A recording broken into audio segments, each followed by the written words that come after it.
Now, still on that story, members of the St. James Municipal Corporation flocked the Cornwall Regional Hospital following news of the crash. Now, our team was in the area and Sandy Williams reports.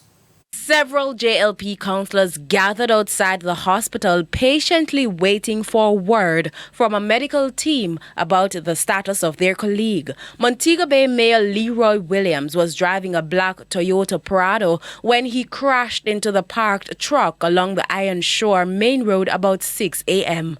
It's not clear what led to the crash, but sources say he was traveling alone from Reggae Some Fest. The incident happened roughly 12 minutes from the Catherine Hall venue.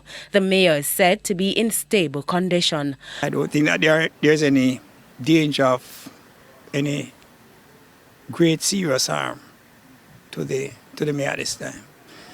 I know his wife is here and his son.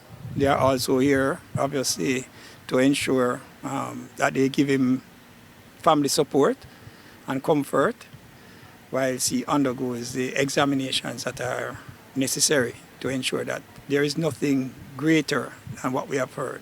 Councillor for Montego Bay North East Division, Charles Sinclair, is using the opportunity to appeal to all road users. We should all ensure that whilst we use the roads as drivers, as pedestrians, that we do so safely and with all caution, because in a split second, anything can happen. Circumstances can change and can result in serious harm to persons and damage to property.